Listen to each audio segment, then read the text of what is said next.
Yes, let us look at this question paper. This question paper has question 1, 2, 3, 4, and question 5. So this question paper is from Abia State University, that is Nigeria, Faculty of Engineering, Department of Electrical and Electronic Engineering, 2024-2025 academic session. So the course title or the course module is Calculus 2, and in calculus we have differentiation and integration. The time allocated or the time allowed was 2 hours, and the instruction was answer question 1 compulsory and any other 3 questions. So question 1 has part A, part B, and part C, and then you can choose more 3 questions, either from question 2, question 3, 4, or from question 5. Now, as someone who likes to guide or to learn with one another, and also someone who is advocating for free education, okay? I am going to do this paper, all numbers, from question 1 up to question 5, and I'm not going to do it as if I am in an exam room. I'm going to explain every question step by step so that you can understand the concept being examined. Now, we don't know whether this is a real paper from the Faculty of Engineering, Abia State University, or it is AI-generated question paper. No matter the case, mathematics remains mathematics. So the concept of mathematics is the same, whether it is in high school, in primary, or it is university, mathematics remains mathematics, only that the topics keep changing, okay? So you may not be a learner or a student who is supposed to do this question paper, but you may be a parent, a guardian, or someone who has a learner or a student. So you can refer or you can tell that child or that learner that you watch this video. This video has something which is what? Which is helping, which is guiding. So let us do it. Okay, let us work on this question paper. Question 1. Question 1. Question 1. So it has part A, and part A is saying evaluate the indefinite integral of 4x cubed minus 6x plus 5 with respect to x. Okay, so before you do anything, you need to study the number. That is the first principle. Study the number. So when we study here, we have one variable. Okay, and by studying this number, we can see that the only way we can integrate this number is by using the general power rule of integration, which is that if I'm integrating a function ax power n with respect to x, is the same as where a is a constant or a coefficient of the function x, and n is any integer. Okay, n is a power and it's any integer. So it is, you keep the constant a in its position, write the function, and then maintain the power in its position, add 1 to the power, and then divide by the new power. Because you are dealing with indefinite integral without limits, you add the constant of integration, which is called the arbitrary constant. So now by comparing this and this, you can clearly see that here the variables are separated by subtraction and addition. So we are going to integrate separately, and we write as 4x cubed minus 6x plus 5 x plus 5 with respect to x. Okay, so this one will give us, we are supposed to integrate here. So we are going to integrate each part separately. So you compare this part and this part, this part and this part, then this part and that part. So we have 4x power 3, you add 1 to the power, divide by the new power, minus 6x. Any number has power 1, then you add the 1 to the power, and you divide by the new power. Then we have 5, okay? 5 is a constant. So how do we integrate constant? Consider 5 with respect to x, okay? It's the same as 5 integral of dx, where the integral sign and d will cancel, and then we shall have 5 multiplied by what is remaining here is x. So we get 5x. So here we shall have plus 5x plus the constant of integration. Then we shall have now simplify this is 4x power 4 divided by 4 minus 6x power 2 divided by 2 plus 5x plus the constant of integration. So 4 and 4 cancels and 2 cancels, goes here 3 times. So we shall have x power 4 minus 3x squared plus 5x plus the constant of integration. Okay, so this is the answer, and you must be smart. Okay, so let us go to 30. Question 1 still, it has another part B. So 1B, that differentiate y equals to x squared cos x. Okay, so we are to differentiate this one with respect to x, and when we are differentiating, I said before you start doing a number, you first started a number. So by studying this number, you can clearly see that we have two functions here, which is x squared and cos x. And what is the relationship between the two? Is that they are together. They are together by multiplication. Therefore, they are product. So we use product rule, which says that if I am differentiating with respect to x, a function which is a product in the form of uv equals to u dv dx plus v du dx. Okay, so now our next task is to let one from these two, one to be u and the other to be v. Okay, so let u is equal to the first one, which is x squared, and then you get its derivative. So you differentiate u with respect to x, you get 2x, and then v, the remaining one, which is cos x. So when you differentiate v with respect to x, that is dv dx, you will get something. So here you have to differentiate a trigonometric function, okay? And when you're differentiating trigonometric functions, the best way to differentiate trigonometric functions, the best one, is differentiating them from first principles, okay? That is to me. So for you to master them, you need to practice, keep practicing them until you master. So by this time, you should know that when you're differentiating cos x, you get negative sine x, okay? Then now, having got all this, you have u du dx, you have v dv dx, so you can substitute here and you continue. So uv is a product, which is, since we have u and v as this and this, so uv now is dy, is y, now we have dy dx equals to u, which is x squared. Since we are multiplying, you keep it in brackets until dv dx, so you come and look for dv dx negative sine x, okay, plus v, which is cos x, put it in brackets, and du dx, which is 2x, like that. So that is what we have after substituting.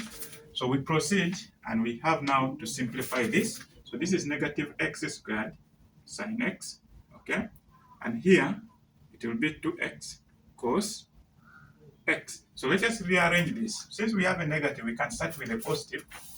So we have 2x cos x minus what? X squared sine x. So for you, you can proceed because x is common. So you can proceed and pull out x. So you can proceed and say x into bracket. I have here 2x. I beg your pardon, I have 2 cos x remaining here minus 1x remaining sine x. So that is the answer. Okay? Even if you stop here, it is also correct. But since x is common, you can proceed and reach this step. Okay? Then we proceed to the next number, which is part C of question 1. Part C of question 1. Okay? Part C of question 1, evaluate the limit.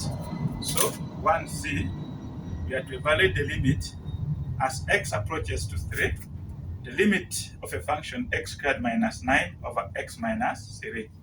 Okay, this is the limit we are supposed to evaluate.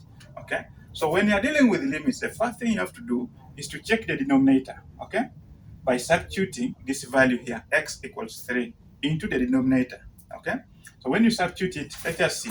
When you substitute x equal to 3 into the denominator, you will get, instead of x, you put 3 minus 3, which is what? 0.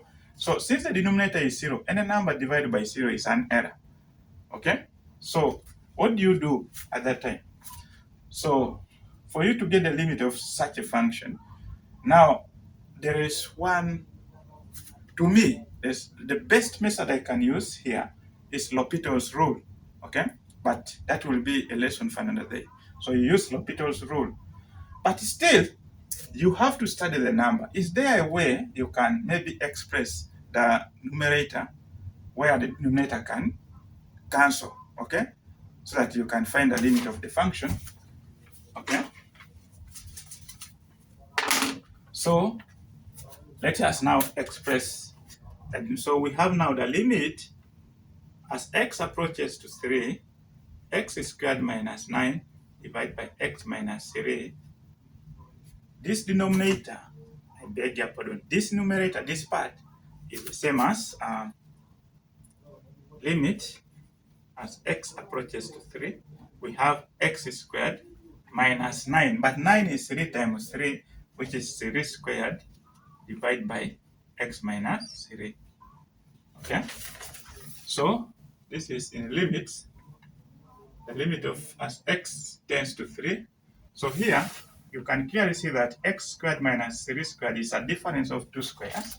So we can express it as x minus 3. We have x plus 3 divided by x minus 3. Okay? So x minus 3 and x minus 3 is common. It is in the numerator, it's in the denominator. So you can cancel. But before you cancel, you also put this in brackets so that you can cancel. So now, we now have this. So now, since we have this alone, so when we substitute 3, we can, we now have only one part, which can easily be done or worked on. Put what? X equal to 3 into the, put x equal to 3, because now we no longer have a numerator or a denominator. We only have one part. So our limit of the function as x approaches to 3, function x squared minus 9 divided by x minus 3 equals what? It will be put x equals 3. So you no longer write this part. So we are going to put 3 where there is x, then we add 3. So this is 6. So the limit of this function is 6. Okay? You can't go beyond 6. So that is that. Okay? Now we move to the next part. Question 1 is done. We are going to question 2. Question 2.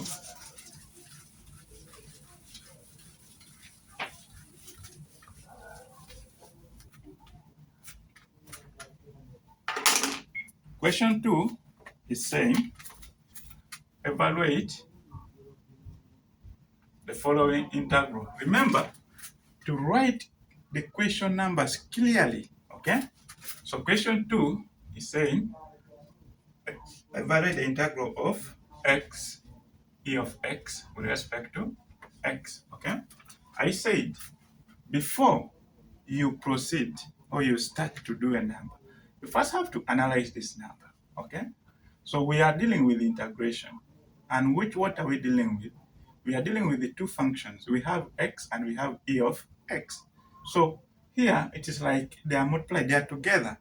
Okay, so by studying it, the only method we can use here is integration by parts. How do we use, when do we use integration by part? It's when we have two functions multiplied together and there is no other option. Okay, substitution cannot be applied. So you only use integration by parts, where we say that if I am integrating a function u dv, it will give me u times v minus the integral of v du. Okay, so now this is the formula for integration by parts. Now it is your task now to identify which one will you use as u, which one will you use as v. Get it right. For you to let one to be u, what will be your u? The function which you are going to let as u is the one from here which you can easily differentiate. What do I mean by easily differentiating? That when you differentiate it, you can easily get the derivative. And if you are to proceed with the differentiation, like again differentiating that function, it can easily vanish. Okay, not the one when you differentiate keeps on until it has no end, but this one you have to pick the one which has which can vanish. Okay, so if I look at here, it is x which can be differentiated easily. So u is equal to x, then you differentiate it. So my du, differentiate it on both sides. So this one you differentiate with respect to u, you get du, and then this side differentiate with respect to x, you get the dx. And then we are remaining with which part? We are remaining with dv. Okay, so u is this and dv, now the remaining part. So dv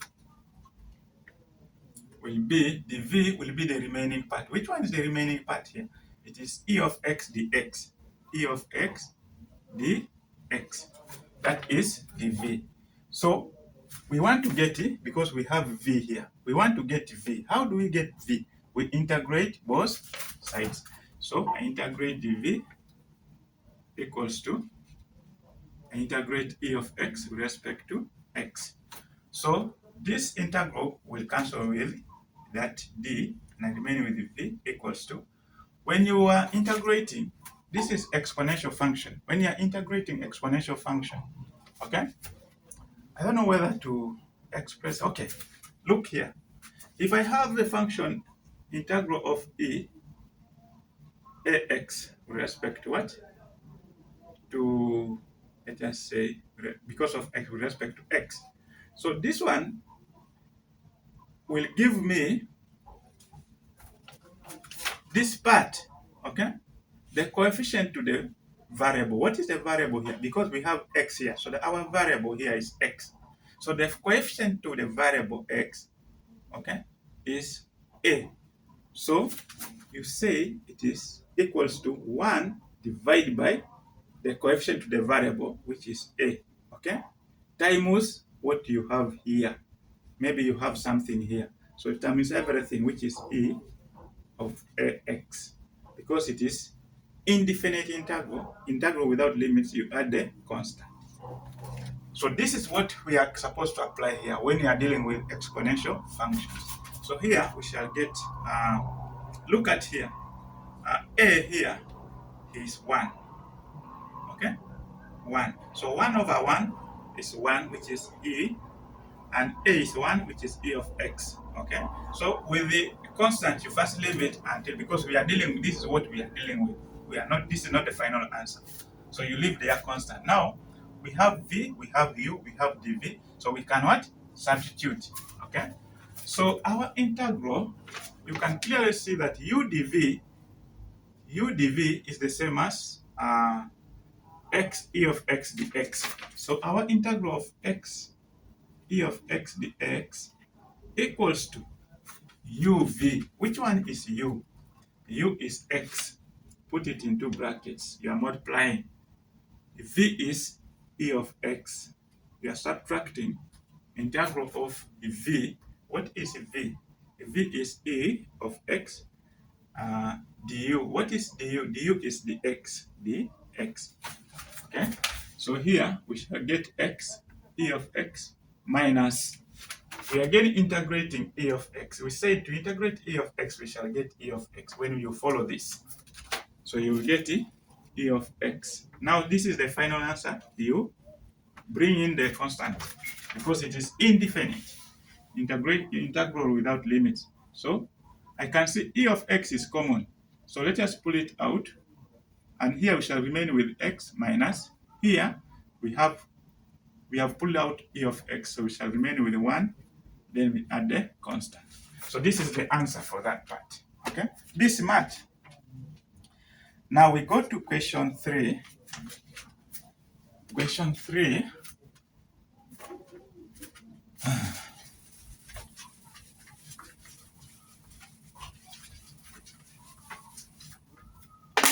Question 3 is asking us to evaluate the definite integral.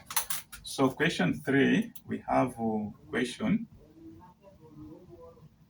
3. Write the numbers clearly. Question 3 has one part. So we shall have the definite integral. Integral with limits from 1 to 3. We have 2x plus 5 with respect to x. When you study this number, the only thing here is that it has limits, okay? And that's why they call it definite integral, okay? So when you look at this number, it is just like the question 1 part A, okay? But how are we going to apply the limits? So we are going to use the power rule of integration. So now here we shall have integral with limits from 1 to 3. I have 2x plus 5 with respect to x. How are we going to integrate this? So since it is separated by addition, so we integrate each part separately. So we have integrate this part first. So here we shall have 2. You keep 2, keep the constant, and write the function. Any number has 1, power 1, then you add 1, okay? So I don't want again to bring that. So here it will be squared over 2, okay? Plus, we have 5, okay? This is a constant. When you integrate a constant, okay, the integral sign will cancel d, and then you remain with 5 times x, you get 5x, okay? Since we are dealing with limits, okay, from 1 to 3, okay? So here we shall get, substitute. Now to use the limit, how are you going to apply the limit? You start substituting that where there is a variable, like here the variable is x. Where there is x, you put the limit. So we shall start substituting with the upper limit minus the lower limit. So it will be 2 into brackets, okay? X squared. What is x squared? Remember, this 2 and 2 can cancel, okay? So we only have x squared. Put 3 in place of x, you get 3 squared plus 5 times 1 times 3. All of this minus, use the lower limit. Where there is x, you put the lower limit, which is 1. 1 squared is 1 plus 5 times 1, which is what? 5. Okay? So we shall have, proceed. 3 squared is 9 plus 5 times 3 is 15 minus 1 plus 5 is 6. Okay? Yes. So what do we have here? We have 9 plus 15 minus 6 is 9. So the final answer is 18. That is the definite integral. Okay? That's the definite integral. We proceed. Question 4. Question 4. Let's just proceed with the question 4.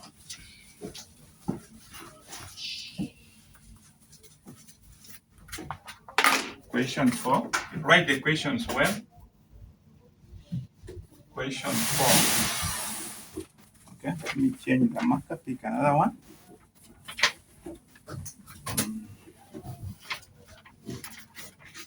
Question 4. Question 4 is saying, find the stationary point of the function. Find the stationary point of the function y equals to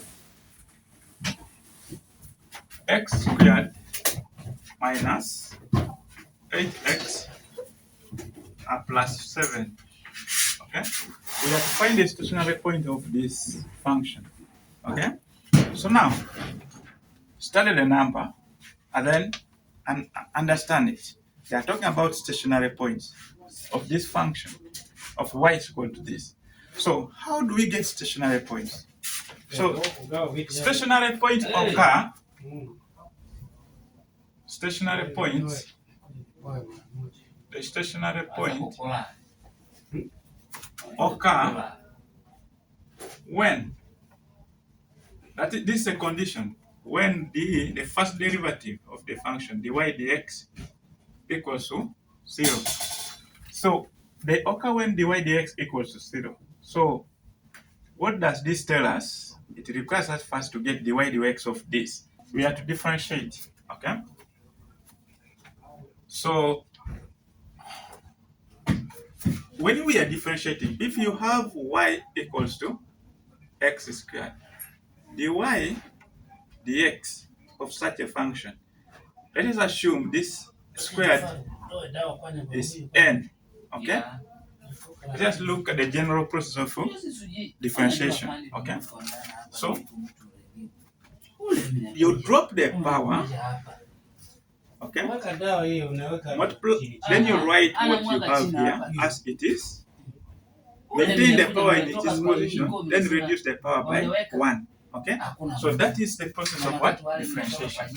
So now our dy dx here, dy dx of this, following this, drop the power, write everything as it is, maintain the power in its position, reduce by 1.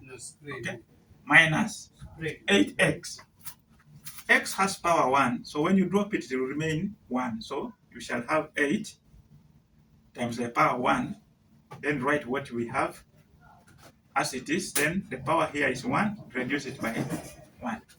So plus the constant, okay, 7. When you are integrating, when you are differentiating a constant, okay, a value without the variable. Here the variable is x. This one has no variable x. It's a constant. It will give you 0. So it will give you 0. How does it come to 0? I want you to look at this. You know that this is x. I want you to look at here. This is a graph. Okay? Horizontal line, and it's going eastwards, or it's going to the right. This one is x axis, and this one which is going upward is y axis. When it's going up, it's positive. When it's going to the right, it's positive. Here we have 0. So a y is 7. Here 7. Okay? And it's a constant. That's not change. So when this graph will be like this.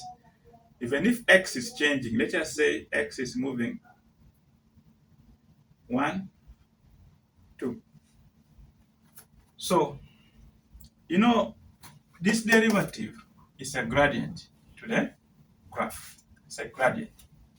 So another way of a derivative or differentiation is the process of differentiation gives us the gradient or a derivative. And a derivative is a gradient. So let us get a gradient of this function. Gradient of y, can say gradient now is called, y has one value which is 7 minus 7. Y is not changing. X is the one changing. The higher value is 2 minus the lower value. So we shall have 0 over 1, which is 0. So that's why we get 0. Okay? That's why we get 0 when we are differentiating a constant. So here will be 2 minus 1, you shall get 2x minus. Look at here. We have 1 minus 1, which is 0. Any number power 0 is 1. So it will be x power 0, and any number power 0 is 1. 1 times 8, you shall get 8. Okay? So this is our dy dx. But remember, we say that to get the stationary point, our dy dx must be equated to 0. So we have to equate this to 0. So this implies that our 2x minus 8 equals to 0. So now, when you look at this, I have 2x equal to 8. Divide to both sides, x equal to 4. We have now got the value of x, but we are supposed to get the value of what? Y also. So substitute the value of x into where there is y. So we substitute where there is y. Just clear this. We do no longer want this, including even this one. Okay. So y equals to x squared. What is the value of x? Is 4. Where there is x, you put 4. So it will be 4 squared minus 8 into brackets 8 times x, which is 4, plus 7. Okay. So 4 squared is 16, minus 8 times 4 is 32, plus 7. This is arithmetics. So you'll do your mathematics very well. Now I can say, let me add first. 16 plus 7 is 23 minus 32, which is negative 9. So that is the value of y. So now what is the stationary point? The stationary point is, so our stationary point, you can say stationary point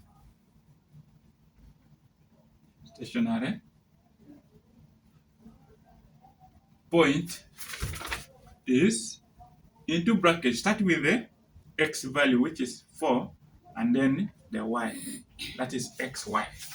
Okay, that is xy. So this is a comma here separating 4 and -9. So that is our stationary point. Okay, now we are moving to question 5. Question 5. So we are going to clean question 3. And since 3 has no relationship with the question 4, we can clean also question 4, so that we remain with the question 5.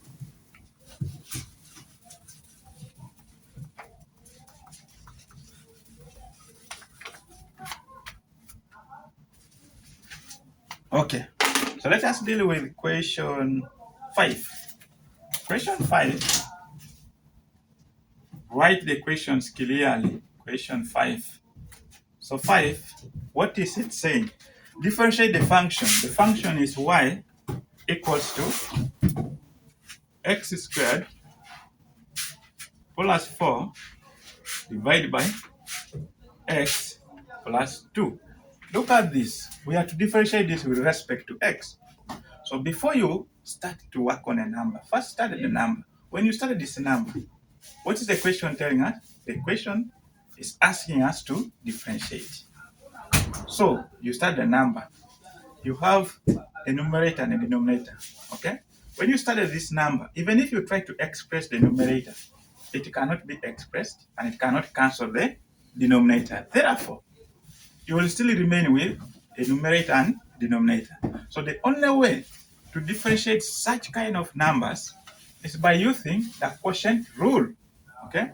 So the quotient rule is that if I am differentiating a function with respect, if I am differentiating with respect to x, a function which is what? A function which is a quotient, u over v, okay? It will give me, what will it give you? It will give me a v du dx minus u dv dx divided by v squared. This is a formula. Remember, this is not addition, whereby you can start anywhere.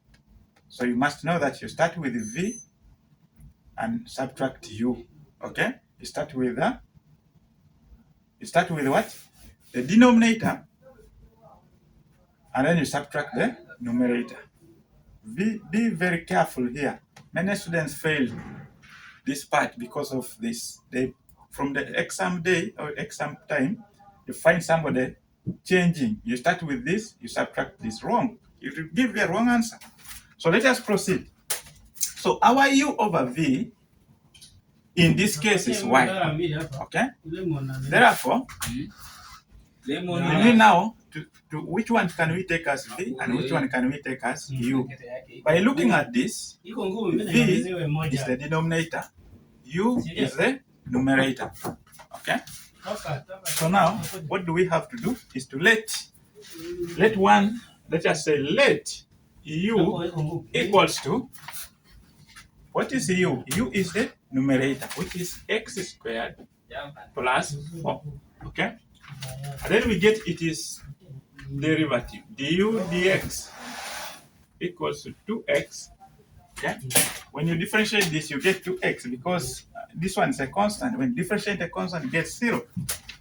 And then now, let v equals to, v according to here, v is a denominator, which is x plus 2. So the v dx equals to 1. Okay?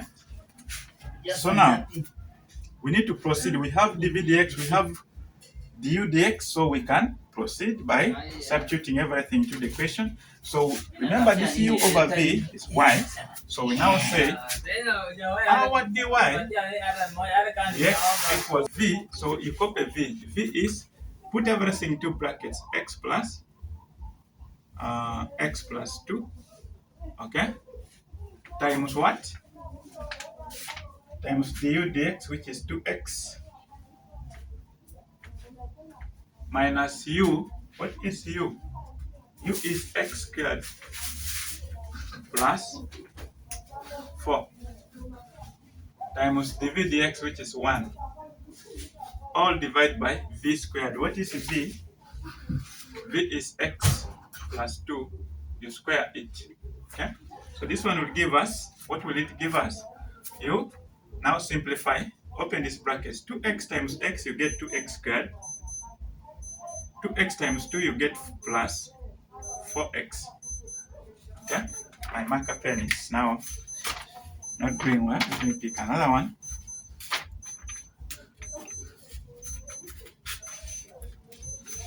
So minus, open this brackets.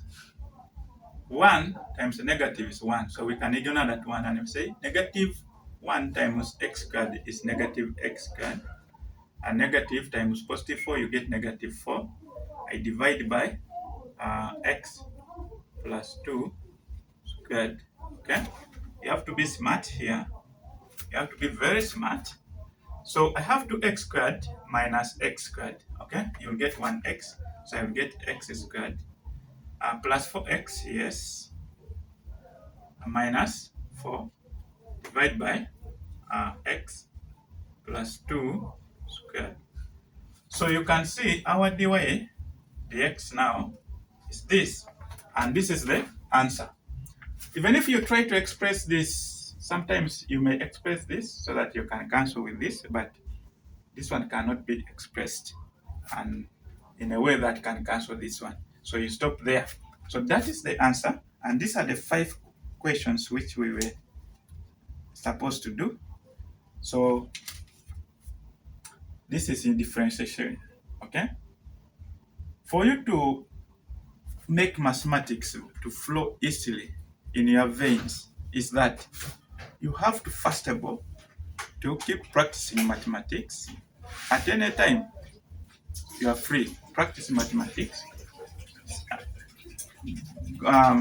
How do you practice mathematics? You need to read mathematics not only from your exercise book but from textbooks.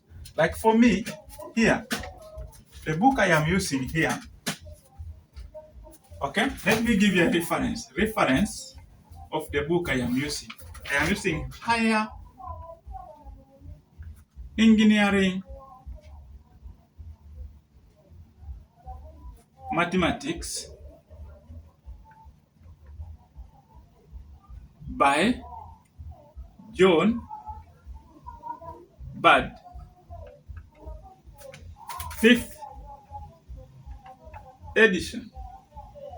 Okay, fifth edition. This book is very, there are other books, like in high school, you can use Backhouse 1 and 2, okay? And then we have also HK Das. But to me, HK Das is also good. Backhouse is good. But of course, Backhouse may not be as good as for engineering, okay? May not be good for engineering.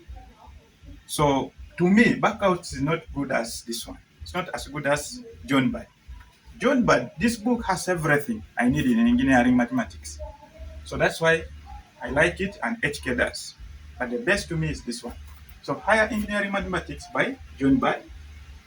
So read it from a textbook and then follow the topics which you have learned first and go step by step. Keep practicing.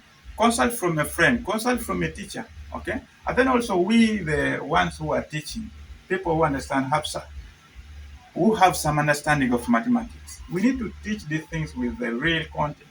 So the concept here, if they ask you, I told you, like now this number, they ask us to differentiate.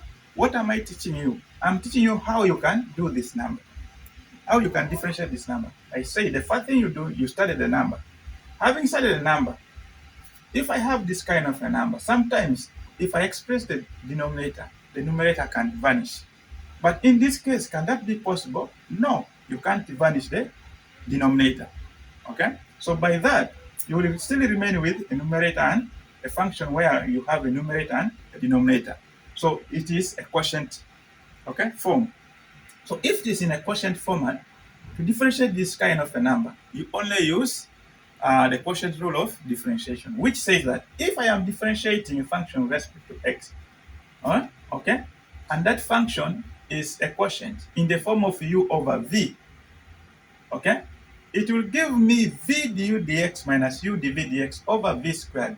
The confusion comes here. Which one comes first? According to John Bad, Higher Engineering Mathematics by John Bad, according to Backhouse, you start with v. This one is not addition whereby you can start at anywhere, no? This is subtraction. So you start with v, you start with the numerator. What is v? V is a denominator. So you start with the v to be a denominator, and then the derivative of u minus u. What is u? U is a numerator times the derivative of what? V. Then divided by v squared. This is a formula. The rest is now easy, okay? And I said also, when you are differentiating in a number, the process of differentiation is that if I have a function y is equal to x to the power n, for me to differentiate this kind of a function, you say to get dy dx of this, okay, is that you drop the power, which is this, okay, write everything which is here as it is, and then the power in its position, maintain it and subtract 1 from the power. So this is the method of differentiation. So check here. Did we follow that? Yes. We dropped the power. That's why we got here 2x. And when you come here, you drop the power is 1 here. When you drop 1, it's 1 times what is remaining here, which is x. X power 1 minus 1, it will become 0. Any number power 0, it will be 1. So that's where you got that 1. Okay? So thank you so much. This was a paper for a certain university in Abia in Nigeria.